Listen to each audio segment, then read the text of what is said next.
Bonjour et bienvenue sur les numériques, c'est Lam. Aujourd'hui, nous avons voulu vous faire une petite vidéo très simple, très concise et très explicative sur comment fonctionne le pass sanitaire et notamment le pass sanitaire numérique à une époque où le gouvernement veut faire avancer la vaccination notamment et les accès à certains lieux, certains événements, certains transports ou certains pays.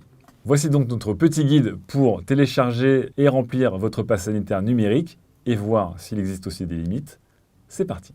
La toute première étape pour mettre en place votre pass sanitaire, c'est déjà tout simplement de vous faire vacciner. On vous rappelle que les centres de vaccination sont facilement trouvables via Tous Anti-Covid, dont je vous reparlerai juste après, Amélie et évidemment des services connus comme Doctolib. Une fois ce prérequis accompli, vous êtes déjà vacciné, mais vous avez surtout ce petit document, le pass sanitaire papier. L'intérêt ensuite de le digitaliser, de le numériser dans une application, c'est de le regrouper avec vos autres tests PCR ou antigéniques et puis évidemment d'avoir accès plus facilement à ce genre de document en cas de besoin. Vous avez votre pass sanitaire en papier, comment maintenant le transformer en pass sanitaire numérique? Vous allez voir, c'est très simple. Prochaine étape, évidemment, récupérer l'application Tous Anti-Covid éditée par le gouvernement. Vous allez voir, c'est très simple, elle est disponible sur le Play Store si votre téléphone est un téléphone Android, et sur l'App Store si vous avez un téléphone sous iOS. On va maintenant faire le test sous Android par exemple. L'application est plutôt bien répertoriée, puisque vous tapez juste Tous, et Tous Anti-Covid devrait apparaître très rapidement dans les suggestions. Vous installez l'application. Petite précaution toutefois, vérifiez bien que l'application que vous téléchargez est l'officiel et non pas une copie qui pourrait vous donner de mauvaises surprises. Une fois l'application téléchargée, il vous suffit de l'ouvrir et il n'y a pas besoin d'inscription. Et on reviendra sur ce petit point un peu plus tard. Cliquez sur « Je veux participer », bien sûr, vous continuez, vous acceptez, vous autorisez, vous avez compris, autorisez la géolocalisation lorsque l'application est notamment active.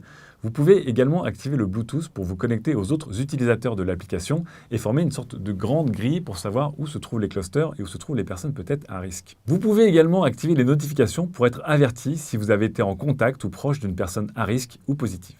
Vous pouvez enfin activer l'application pour participer au programme de lutte contre la Covid-19. Passons maintenant à la numérisation de votre pass sanitaire lui-même. Pour cela, rien de plus simple, vous allez scanner le QR code affiché sur votre pass sanitaire avec l'appareil photo de votre téléphone. Pour cela, rien de plus simple, il suffit de viser. Et c'est fait, votre pass sanitaire est désormais numérisé.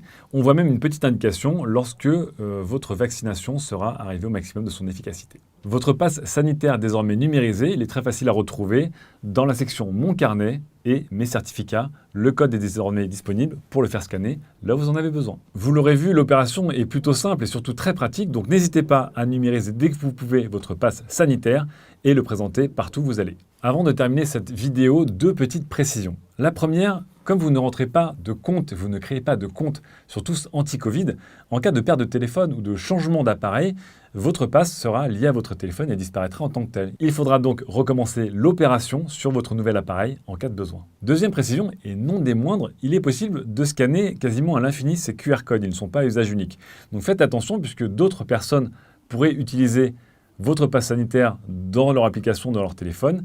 Évidemment, heureusement que votre nom, votre prénom et votre date de naissance sont liés et qu'on pourra vous demander une pièce d'identité liée à ce scan pour bien vérifier que c'est vous qui êtes sur ce pass sanitaire. Pour rester sur ce point, vous pourrez également de votre côté scanner différents passes sanitaires, comme par exemple pour des membres de votre famille qui n'ont pas de téléphone, et ainsi tout rassembler. Encore une fois, et toujours la même chose, une pièce d'identité pourra être demandée pour vérifier ces passes sanitaires. On espère que vous aurez apprécié cette vidéo sur le pass sanitaire numérique, et on se retrouve très vite justement sur les numériques.